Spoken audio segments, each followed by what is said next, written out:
Welcome to The Next Level, conversations that propel business. The next hour is all about the entrepreneur, why they start businesses, how they make their businesses grow, how they overcome failures and achieve success. Your hosts are Bob Gibbons, founder of Riata Commercial Realty, a commercial real estate advisory and tenant advocacy firm, and Stephen Nooner, founder and CEO of Alkali, a company with a unique process that helps businesses more effectively buy and manage their insurance programs. Bob and Stephen will ask probing questions to find impactful solutions that will help take your business to the next level. And now, here's Bob Gibbons and Stephen Nooner.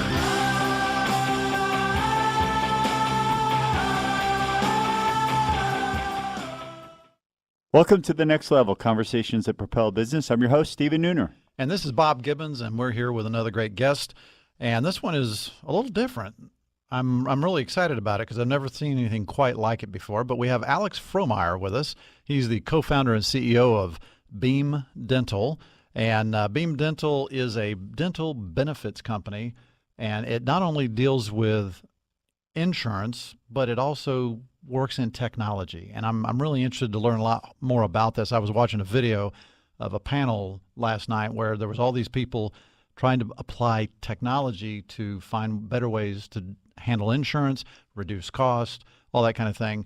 And so Alex was one of those panelists on that video, so that was interesting. I only watched about 5 minutes of it. Sorry, so I didn't get the whole thing. But yeah, so you're going to, great show ahead of you guys. I didn't want to ruin the surprise along with the audience. You're supposed to not use the word insurance, Bob, because we don't want to lose people. This is going to be a really interesting show. Right. We're excited to have Alex. And you can learn more at beam.dental. That's it. It's beam.dental. There's no .com. Weird, right? There's no .net. It's There was just a lot of people off, by the way. BEAM.dental. There was a lot of people off, but we're slowly, I think, teaching the market that you can have other extensions than just .com. Right? Well, I could have Bob Gibbons.realtor. Yeah, there's a bunch of them. I actually like have hundreds. that, but yeah. I never tell anybody that until just Good. now. I know who wants to know that. Anyway, welcome, Alex. We're glad you're here. It quickly turned into a plug for your real estate company, right? Anytime we Square Feet by Bob Gibbons. That's what the real name of the show is. So we like to start every show with wisdom of others, and this is one of my favorite quotes, and you provided it, but I've seen it many times, and the reason why it's one of my favorites is because I'm a slow learner, and I can never be reminded of this enough. The quote is from Bill Gates, and it is, people tend to overestimate what they can accomplish in 2 years and underestimate what they can accomplish in 10 years. Yeah, we see this play out in the technology and startup space all the time. Since we're a part of that space, we see, venture capitalists, the tech media, and other, startups and founders, people that are really passionate about these markets, whether, the topic is virtual reality or artificial intelligence, what we see happening in blockchain, Bitcoin, digital currencies. It's really easy to get excited about what's about to happen, right? You've read this article 1,000 times. The robots are getting ready to take the jobs, right? Sure. And then the next year, the same article comes out. The next year, the same article comes out, because the hype cycle, the excitement that people have about what is imaginably true when we're kind of trained all to look to the future isn't necessarily what plays out in an adoption cycle. So on a 10 or 20-year time scale, we do see technologies that got their start at time period X end up playing out just the way we all kind of imagined it, but almost never on the time scale that we imagined. And I think that's why there's so many, this applies not even just technology. I think that's why you see so many 10-year or 20-year overnight success stories. It's exactly. Like, where do they come from? Well, they've been plugging away at it for a long time. I kind of am a little more simple about all this. I just think we're really bad estimators. Well, that's part of it too, is there's, all kinds of, bias that we carry with us when we think. And one of those is, as soon as you understand that something is possible or something changes in the world that makes something possible, we immediately assume that it is reality. And the distribution of getting things out there, think about this in insurance context. My company's introduced a new technology, something new in the dental and ancillary space. Getting it out there, though, takes time. It takes collaboration. It takes partnership with others. There's an education curve. There's an adoption curve. All those things have to be factored in because it doesn't happen overnight. And in a business like yours too, there's so much oxygen being stolen in the room from the employee. What's going on with the health benefits, right? Right. So then introducing Which is deserved, something- you know, right? I think Sure. that's Yeah, I fine. mean it's Yeah. ongoing, right? But I would think like that's got to be a challenge. So all that's very cerebral and all makes everybody sound so cool and interesting. But at the same time, we need to understand, how in the world did you end up playing beer pong with Jimmy Fallon? Oh my God! I forgot that I wrote that down. That's Yeah, a great you story. did. So I'm a Kentuckian. I grew up on a farm in northern Kentucky, close to the Cincinnati area, but I went to college in Louisville. So Louisville, of course, hosts every year, and this was just last week, the Kentucky Derby. And so they've done it 144 times or whatever now. But about 10 years ago, Rained. yeah, it rained a lot this year. Yeah. Which is not uncommon either. But so there was, when I was in undergrad, of course, this is a must do for any college kid. I mean, if you happen to be going to school in Louisville and you're 18, 19 years old, there's no better party in the world than the Kentucky Derby's infield. So it's the night before my very first Derby. I've been to like 12, 13 of them now.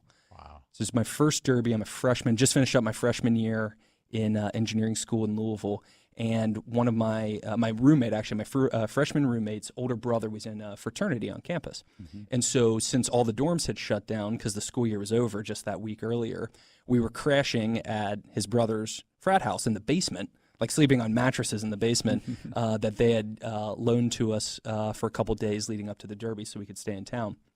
So this fraternity happened to have this awesome gig, which was for this kind of celebrity-laden Derby party the night before the Kentucky Derby every year. They were the valets. Oh, wow. Really, really cool gig for all those guys. And so there were maybe, 15, 20 of the guys from this fraternity that got to park cars for local business leader types in Kentucky, but also, celebrities. At the time, Jimmy Fallon's on SNL, and he's not really a star. I mean, like, you knew who he was, but he was, certainly not an A-list guy the way he is today. He was kind of B-list, C-list actor, comedian type. And anyway, he was at this party. So he was going to the Derby the next day, and he apparently comes out picking up his car with his driver and says to all these frat guys, he's like, so what are you guys doing after this? They're like, well, we're just going, back to our house because it's, 2 a.m. at this point. And he's like, give me the address. I'm coming over. Wow. And so they thought it was complete BS. So they're not assuming that this is going to happen, but somebody gives them the address. They all head home. We're already downstairs in the basement, passed out because we had been out earlier the night.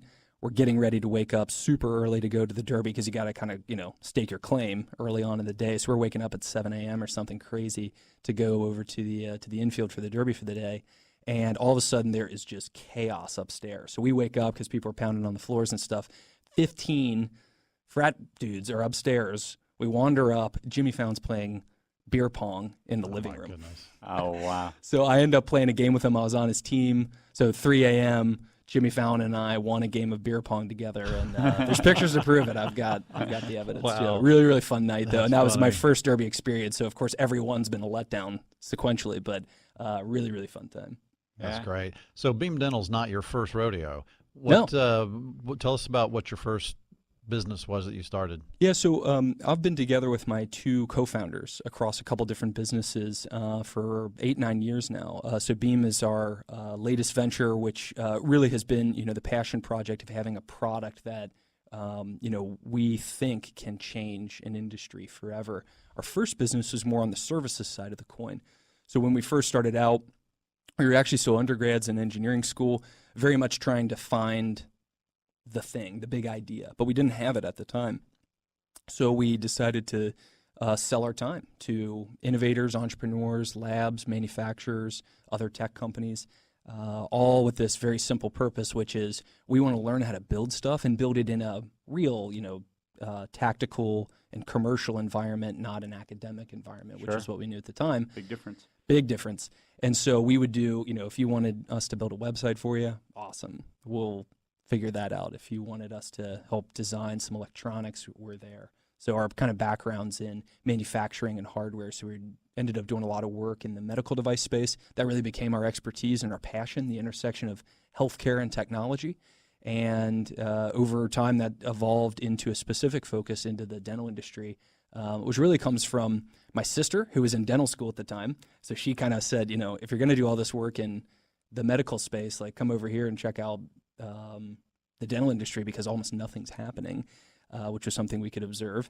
And one of my other co-founders, his mom is a dental hygienist and had been for 20, 25 years. And so those forces gave us just a little reason to kind of look at the dental industry as a subsegment of healthcare, where there's all kinds of activity happening in healthcare these days at the, drugs, devices, digital health, insurance payer, PBMs. There's a ton of action, and the dental industry has classically seen very little of that innovation.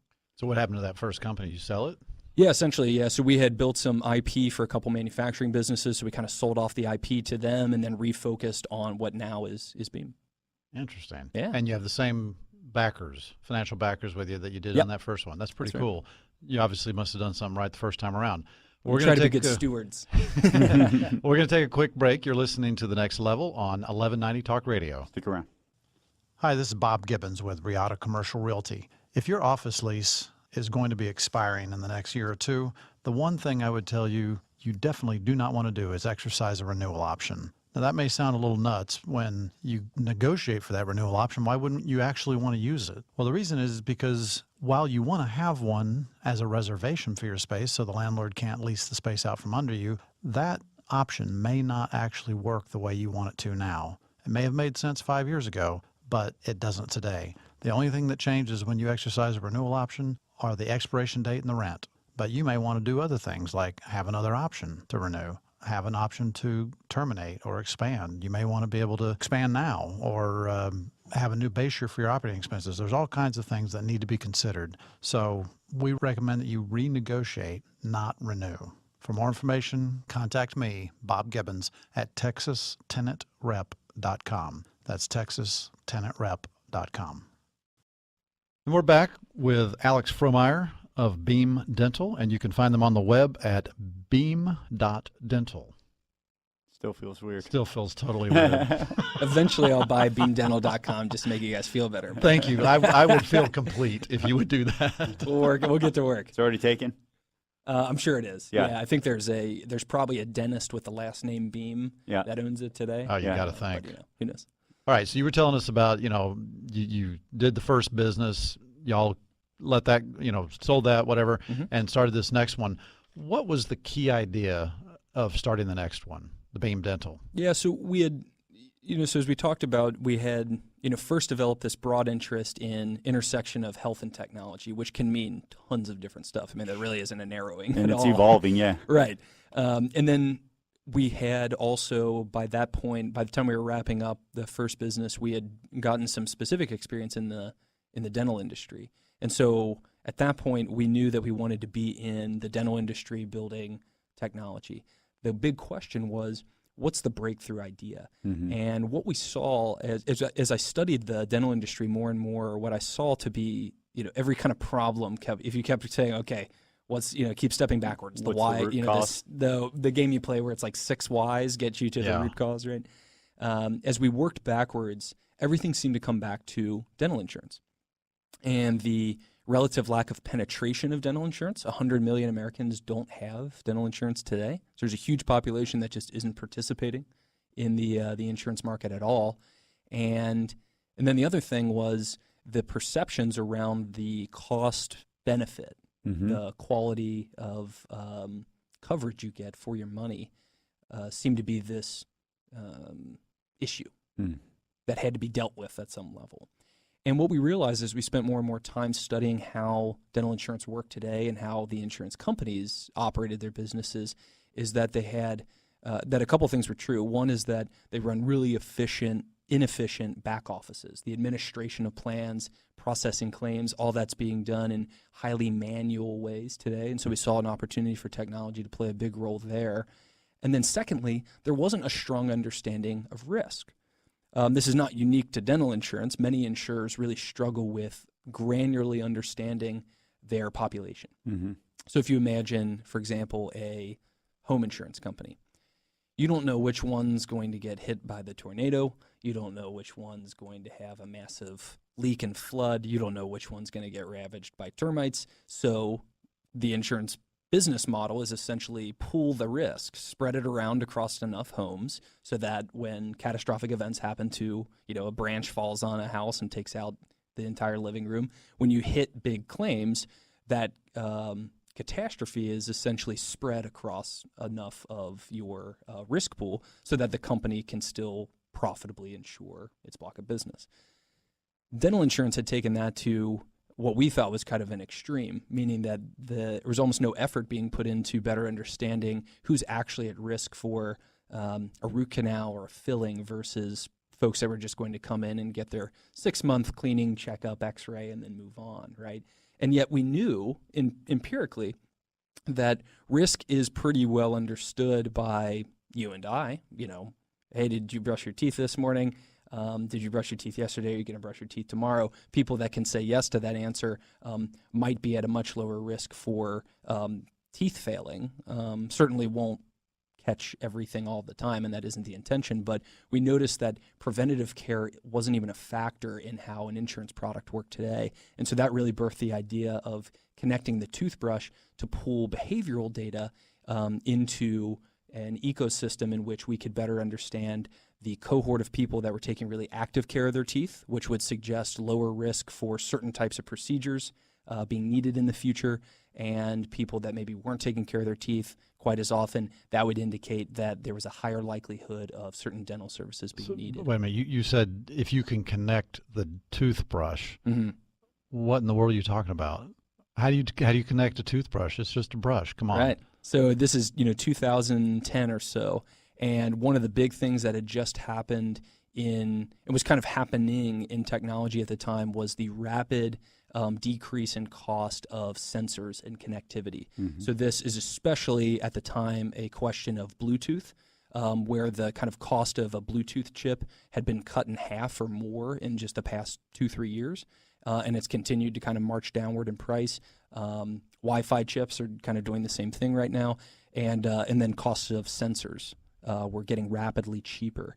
And so because of that, all of a sudden, certain ideas that were crazy ideas, right? Connecting a toothbrush, connecting a thermostat like Nest has done, all of those ideas went from totally infeasible from an economic perspective to totally achievable. So this is all part of the Internet of Things that Exactly. we all hear. And IoT. so all of a sudden, the Internet of Things becomes part of the lexicon, and it was mostly a question of sensor and chip costs. So Fitbit gets started right in that time period. Withings connects the first bathroom scale. Nest gets started. Now there's dozens or hundreds of consumer applications for products like these, but also industrial applications as well. And so your idea was to put one of those chips in a toothbrush, monitor how people are brushing their teeth, how often, frequency, essentially behavior. length, Yeah, et cetera. frequency and length of And then brushing that sessions. tells your insurance company how to better underwrite that risk. Exactly. So a leading indicator for risk to insurance companies. And then we wanted to sell that data to the insurance companies and help them do their job better, right? So, hey, look at this whole group of people over here. You should be insuring them, or maybe insuring them more cost effectively because they're doing their part to lower risk for you, and you're benefiting from that as the insurance company. So what's the big metric? Is it how many times a week I'm brushing? How long each time I'm brushing? Yeah, everything matters. I mean, we look at a lot of the metrics in aggregate, but what really matters most is frequency. So even if you do a poor job, people ask me all the time, to what degree it matters, like your technique and all these things. Of course, it all matters at some level, but even if you did a terrible job of brushing your teeth and you didn't do it for quite long enough, if you're just getting in there frequently after meals, that type of thing, you're gonna limit fillings, you're gonna limit root canals, you're gonna limit gum disease at much higher rates than if you aren't. I see Stephen in my peripheral vision with some snide. I think he's about to imply something about you. He's got some snarky remarks. So go ahead, Stephen. I know you can't hold it in anymore. No, I'm going to I'm gonna hold it. Tastefully Bob. decline. You're going to hold it, Yeah. only because I called you out on it. I'm just It's a very loading it up. tasteful decline. I like it. It's all about It's coming delivery. one way or the other. It's coming. Someone underestimate how many jokes I can make in 2 shows, but not in 10. Okay, we'll find it. Okay, so if I just turn on my toothbrush and just lay it on the counter, Mhm. is it going to know that? Yes. Versus actually using it? Well, no, you can fool the system, absolutely, and that's not only is it true, but I mean from our perspective, the idea is if you are so convinced that you need to fool your connected toothbrush every day and not brush your teeth in actuality, you're a very weird person. Well, and I'm willing to take the risk. Bob I guess. does put his Fitbit on his dog and put on the treadmill. But I guess where I'm going with that is so is this only for adults? Because I can see a child saying, I don't want to do that. I don't want to take a bath. I don't want to brush my teeth. We have kids using the product every day. And so, I mean, and there are ways for us to kind of understand in our data abuse at various levels, but certainly not a problem we experience because the burden of faking or fooling the brush is takes incremental more effort than just brushing your teeth. Yeah. Even if you're going to do it for 30 seconds. So. It's like criminals. I always think of criminals, if they're so smart, why don't they just do something legit and they'd be fine? But Won't they co-host? Well, it's all about return on investment, right? Which is, part of my point. You can fool anything, any product with a sensor. You can fool any software product, right? You can find ways to abuse any system, which people do all day, every day, in ways that you understand and in ways that you don't. But if it takes a ton of effort, right? So take, for example, a password. Every password is crackable, no matter how complex that password is. But the reason why we add numbers and symbols and change, the case of the letters in your password is that it makes it harder, right? And so it's not impossible, but it takes so much more effort to crack that type of password that it's not worth it. And that's all I'm doing in a version of that same notion. so who's your ideal client? Who are you trying to sell to? So we sell our dental insurance policies today to small business. And so what we essentially did from the early days where we just had the brush and this data ecosystem is we wrapped it up in a dental insurance product. And so today we have both dental and vision insurance, which we do in partnership with VSP. We're pointing that product in partnership with brokers specifically at small, medium-sized businesses. So I think our average company we work with is maybe 30 lives or so. But we're working broadly across industries. We're working in 16 states today. It'll be probably 35 states here by the end of the year.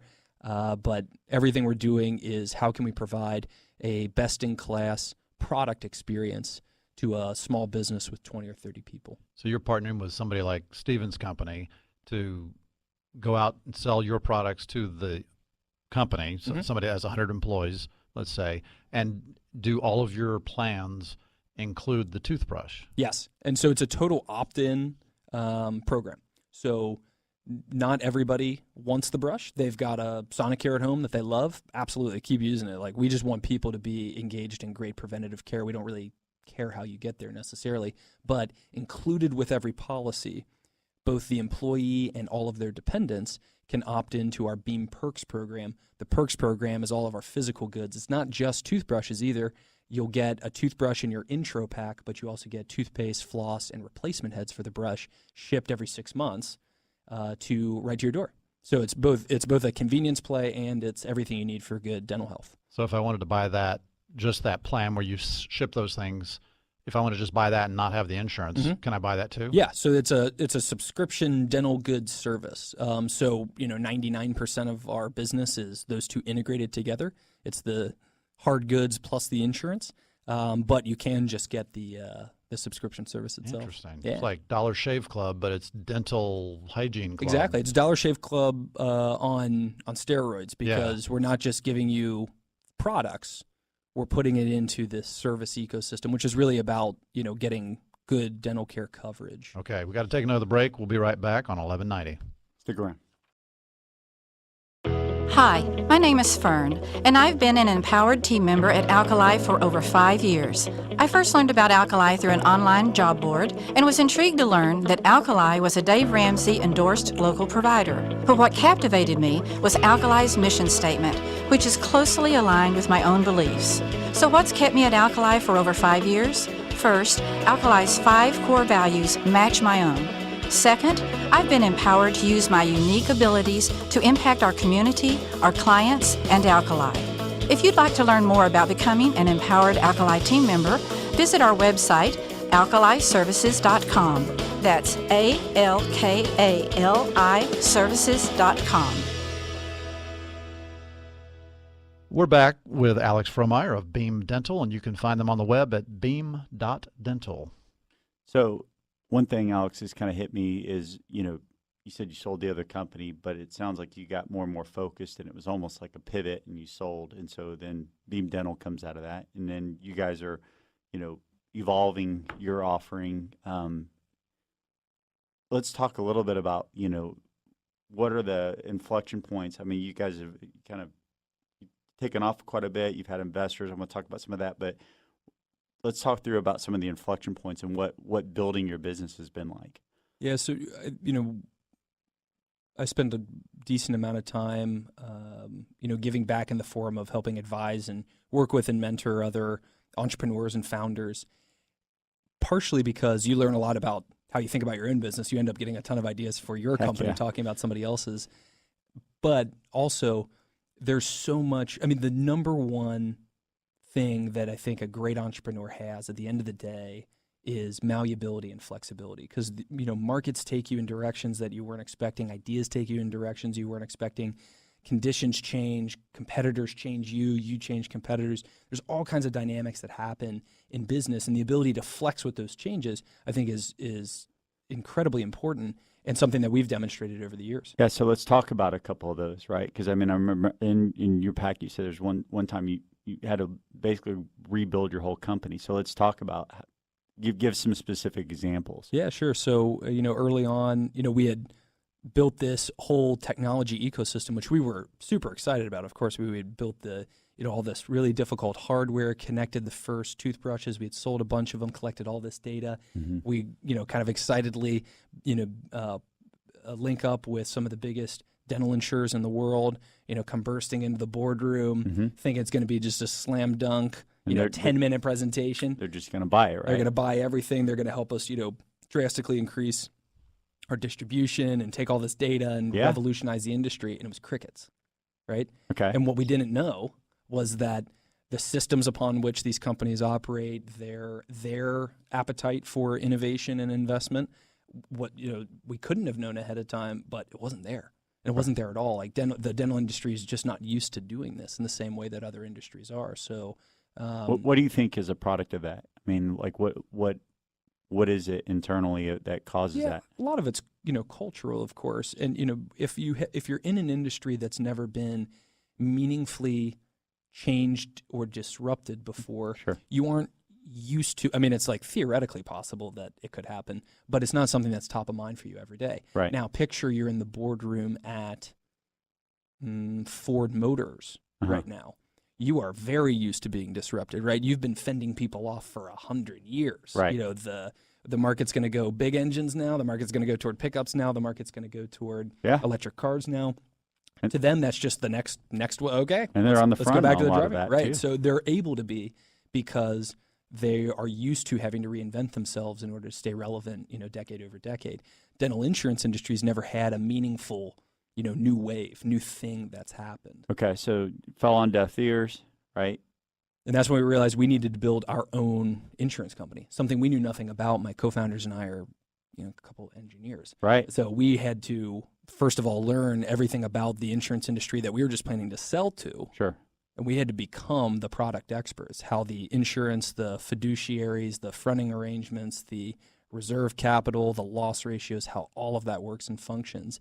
And then we had to go raise money in order to fund the development of an insurance business from scratch. So that was really your intent, was to create an insurance company. Right. Not just a brokerage, not just whatever else. Yeah, because we realized that we needed to be able to control the premium dollar to solve the problem that we wanted to solve in the first place, which was deploy better technology and data to the benefit of the people actually holding. That's such a daunting task to me because every single state regulates the insurance within that state separately. I would not recommend doing this now that I've done it. How did that go?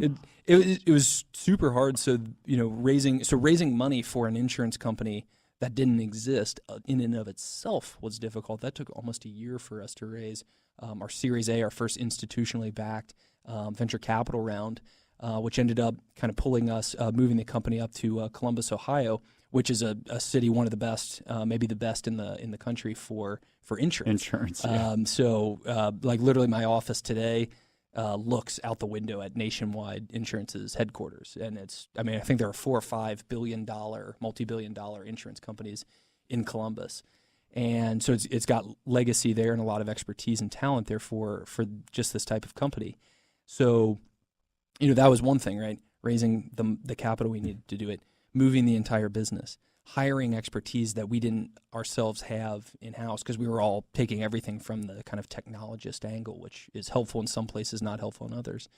And it took almost 2 years to go through the regulatory pathway, set up the partnerships, and actually get on market. And it almost killed our company in process because the whole time we're burning money, hiring people, trying to scale up these systems, and we essentially kind of limped onto market because we were out of cash. So if you had to look at it, go back and redo it, would you buy a dental company and then change their processes, or would you a dental insurance company? A dental insurance company, Okay. right? Or would you just build it like the way you've done it? Yeah, I think the mistake we made, in as much as it was a mistake, is that we spent a lot of time trying to figure out the right way to structure the business. And we, for example, looked for, is there an already existing insurance company where maybe the owners wanted to get out and we could just buy it from them, like a shell arrangement, that type of thing. And maybe we spent too long looking instead of just acting, kind of fastest path to the ground type of deal. And we thought it was important to get it right so we would have a strong foundation upon which to build, which has worked out great in the end. But I really think if we were starting it over today, what we would have done is recognize much faster that the vertical integration, that the owning the core product instead of being a cog in the wheel was really the key. And I, that's something I spend a lot of time on with other early stage businesses. Is there an opportunity for you to own the contract, not just be a vendor to a business? Anybody that's a vendor is susceptible to that vendor disappearing or changing who they work with, right? But most companies operate as a vendor to someone else. So it's unavoidable in many cases, but as much as you can control in your market, I always recommend it because I think we've seen that the more that we actually control, the more we can control the product experience, which is phenomenal. Our member experience today, people that have our insurance, it's delightful. The ability to actually get someone on the phone if you're in the dentist office and you have no idea when you were eligible and you need to call somebody real quick, we can actually get you talking to a real person within 3 minutes, right? No other insurance company has that. And so just that level of support and service we've seen pay off huge dividends already. So at the same time you're setting up an insurance company, you're also manufacturing a smart toothbrush. Now, why did you decide to manufacture that yourself instead of partnering with somebody else that was already making one and just tweaking that? Same, kind of the same answer in many ways. The ability to control all the specs and to be able to get the exact product that we wanted on market within reason was important to us. We had actually tried to do a vendor relationship there, a contract manufacturer. Modifying someone else's existing brush ends up being it's one of those things where you actually Elon Musk has said this about the very first Tesla, which was a modified Lotus, which is now flying in space. Which is now in space. There's one of them is somewhere in the asteroid belt right now. He said the same thing about Lotus, so it always resonated with me for the very first Tesla, that they thought that they were going to pick up all these efficiencies by using a pre-made car body, and then just like, we'll just switch out this and put in that. We'll just switch out the combustion engine and we'll put in an electric motor, right? And they ended up making so many mods that it was 96% new anyway. And so they did all this work and bought all these Lotus chassis for 4% head start. And so it ended up they should have just started from scratch day one. So he thought he wasted a bunch of time in retrospect with Tesla building off of somebody else's design because they ended up making so many modifications anyway. That ends up being how it works oftentimes. Now, do you also manufacture everything yourself, or do you have this done offshore by a contract? It's all done in Kentucky today. We have 2 offices. One's kind of our main office in Columbus, Ohio, and then in our hometown, the founder's hometown, we've built a manufacturing facility that does all the brushes, toothpaste, floss, replacement heads. We do all the packaging, the logistics, the shipping, whole 9 yards. So it's made in America. That's right. America. Which is really fun.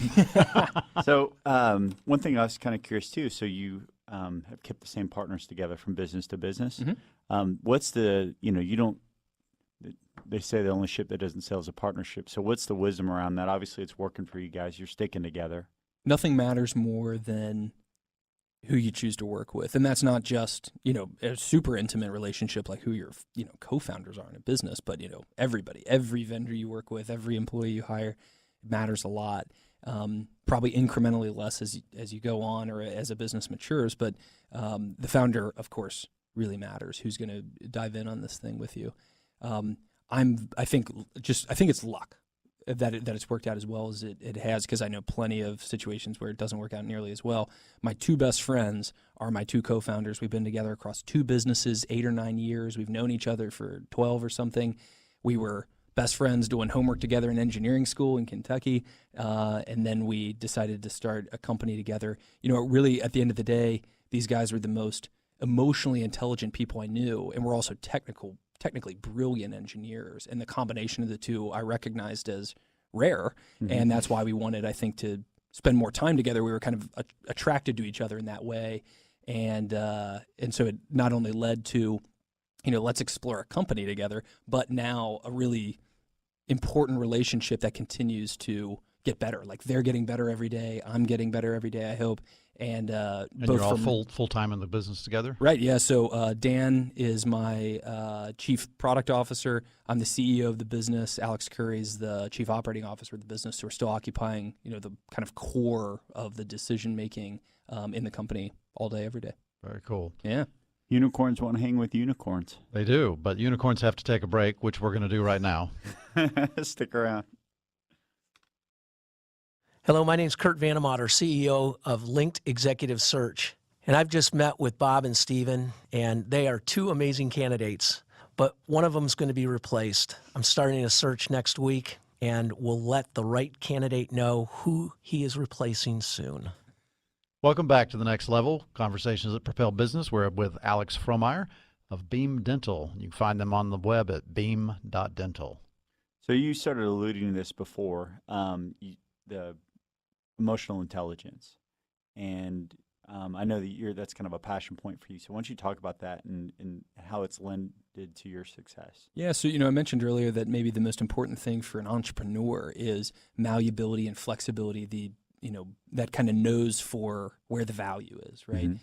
But when it comes to building a team and sustaining a team, improving a team over time, what our company really filters for in our hiring process, and certainly how we think about the strength of the team today, is in terms of the EQ or emotional intelligence that the team has. So there's tons of, there are like books dedicated to the subject, but I think the way we think about it is somebody of high emotional intelligence understands people, understands how to work with people, and knows that if you're going to be the aggressor in this conversation, well, I should kind of take for a while, right? Mm-hmm. And then maybe the next conversation I get to be the aggressor, or let's understanding the room that you're in from a kind of optimization of collaboration way allows for really successful teams to get built. And we look for this across all the different roles in our business, whether you're an engineer or in marketing or in sales.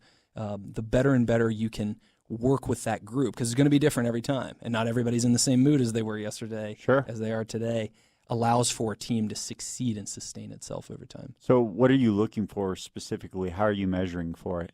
You added however many people, a number of people pretty quickly recently. So How do you do that on scale? Yeah, so our team's gone literally a year ago, trailing 12 months. We had 8 people on the team today. We're at 37, 38 today, and we'll finish the year at 65 or 70 people. Congrats. So this is that's a lot. It's a lot to manage, right? Sure. And this is the first time, I've never built a business before. I've never taken it, to head count at this level, right. and so everything's new. Mm-hmm.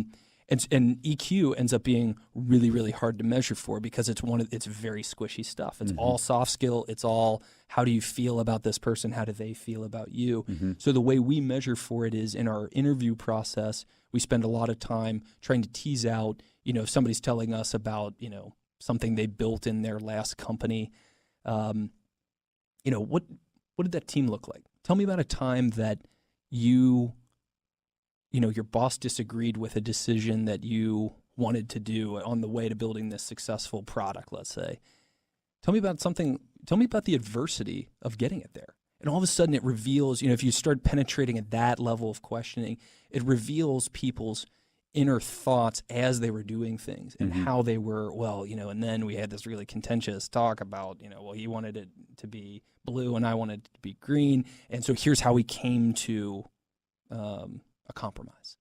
Okay. So he's compromised in the past, but it worked out, right? Or maybe he, pounded his fist on the table and got it blue, but then the next time he tells us that, he compromised on something else. So he's willing to be that, the candidate's willing to be whatever they need to be in order for the product to be successful, company to be successful, team to be successful. And so that's a big part of our interviewing process.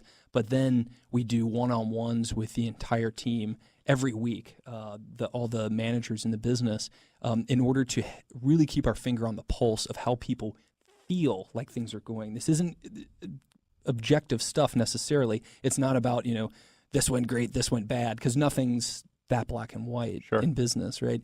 But there's a lot of, I feel like this is changing, and I don't like it. I don't know why I don't like it, but I'm happy to have a 15-minute discussion about it, and then we can come up with something tactical to do about it. So in our opinion, what really makes great managers great is that they react. Listen to what someone is saying on your team, and then find a way to put something in place. It doesn't mean the problem's going to be solved or solved overnight, but it does mean when somebody looks at it, they're like, well, I told Jim about it, and then Jim did something, and to respond directly to what I asked for. And that's really what keeps people excited about a business and excited about the leadership they're working with. Well, and I find sometimes that it's just, it's perspective too. Hey, I feel that it's da-da-da-da-da, right? And it's like, okay, well, that's a breakdown in communication because this is actually what's going context. Yeah, it can be, the world occurs as we see it sometimes, and that's the reality. I think the leaders in our business have done a great job of as making a habit out of adding context to everything. Yeah. Hey, guys, we're going to do this next. Here's why. Here's what we're noticing in the market. Here's what we're seeing as we're trying to build our business in Dallas. Here's what dental plans seem to be selling well. So we're going to change how we underwrite in Dallas for the next 3 months to run an experiment to see if it changes how fast we're penetrating the market. Okay, now everybody understands why we're going to go do something that might have otherwise, without context, looked like a distraction or unnecessary, or someone would have pushed back. When you need different kind of personality types for different kind of positions within the company, is it reasonable to assume that everybody in all those different places are going to have emotional intelligence? Certainly, it's hard to find high EQ across all different types of people and different types of thinkers, especially when it comes to like analytical, more engineering types. They tend to be analytical, and I say this as an engineer myself, tend to be analytical and miss and have really great hard skill and miss a lot of that soft skill, or it's underdeveloped maybe. So we try to find the best that we can. Absolutely, I mean that's what our company's in a position to do. Because I was going to ask, how do you? I mean, if you have to choose, which one do you go with? But so the way we have a waterfall in the business, we hire for character first, people of high character. We hire for emotional intelligence second, and we hire for specific skills third. So if I have to choose, I'll choose the high EQ person every time. Yeah, I think that makes a lot of sense. Because otherwise, you're going to get into a situation where somebody may be technically great, but if they can't get along with anybody, and if they don't have character, then you can't trust them. Exactly. I should be able to give you unlimited credit card day one in the business and not even have that thought in the back of my mind, like, oh, what's he going to do with it, right? Yeah. That shouldn't even be a thing, right? That's the character question. And then we just think EQ is so important to building good teams, even if it's, let's say it's an engineer. Let's say it's not the best engineer in the world, but they're really great on a team. They'll be successful in the business. Well, what's interesting, too, is if you have, to me, the character piece, right, then you have trust, right, which then even when EQ goes a little crazy, right, when you know at the heart, I'm a good person, but I did something that pissed you off, right, there's a more likely grace coming from you towards me, and we're going to have, and we can have a real discussion we're going to resolve about it, right? Yeah, there's a lot of people that, there's just kind of unnecessary tension. But if I feel like I can't have that conversation, so that's a cool way of, I like that waterfall. So let's circle back a little bit. So you went from 8 people to 35. Now you're going 35 to 65 or so by the end of the year. That takes a lot of cash. So I understand I've noticed. You've noticed that, have you? Okay. I'm glad you've noticed. So I imagine your investors have noticed too. So I understand you had another round of funding recently with a VC firm? Yes. So we just raised our Series C, so our third round of institutional venture capital just in the past couple months here. And we're bringing in, which is a really great round we're super excited about. So we raised $22.5 million from Kleiner Perkins, one of the top, essentially two venture capital firms. They essentially invented venture 20, 30 years ago. And so, Kleiner Perkins is just one of the absolute best, multi-billion-dollar fund that they're investing out of, and they have a ton of experience building companies like ours.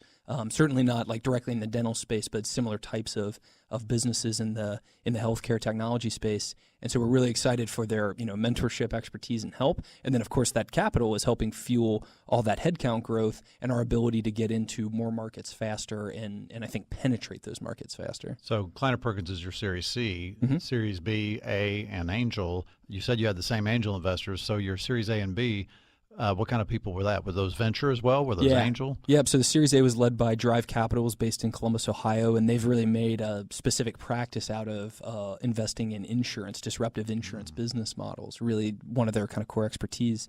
And then Lewis and Clark out of St. Louis, Missouri, led our Series B. So we have a really great group of venture capital. It's geographically diverse. The thinking and kind of skill sets of the folks on the board representing those firms is also quite diverse, and all of that's helping create the same sort of team and collaboration that we talk about in the operation side of the business at the board level as well. So I'm interested in understanding this because I really honestly don't know. I've never raised funds in this way for a company. So when you have your angels and then you have different VCs leading each of the rounds, how does everybody play nice in the sandbox, and who's on the board, and does every round change sort of the personality of the company to some extent? Yeah, it's a good question. And I think for a great business, everything tends to go back to the founder personality and the true north of the business. And that's part of what attracts investors to a business. Is there a founder or co-founders or senior leaders that really have a plan here? What is it that we're doing here? Why are we building? Why is this the right time to build this company? Why is this company going to work when so many others will fail or miss expectation? And so the personality of your board will change every time you raise money, absolutely. The personalities that have sway and influence over decision making is changing. That's changing for us both at the board level and just inside the business right now because of all the growth. I mean, the kind of whatever the kind of summation personality of our company is changing as we add more people. Sure. And it's tough to manage, but what we do is continue to return anyone with influence in the business back to the true north of our company, which is that we believe dental services should be affordable and accessible for everybody. And that informs the products that we build. It informs the way we position those products in the market. It informs who we partner with in order to enable it. All those things have to respond to the true north, the mission, the vision of the business. Very interesting. Well, thank you so much for being our guest today. It's been Thanks for having me. Very interesting. Listeners, please go to beam.dental to learn more. Get your special toothbrush. That's right. Got to have that. I'm anxious to get one of my own someday. And for learning more about Got to have real teeth. And for learning more about the show, please go to nextlevelshow.com. Find us on the internets, on the podcast at The Next Level Show. Love to see you next week with another show and another guest. Help spread the word. Have a great week.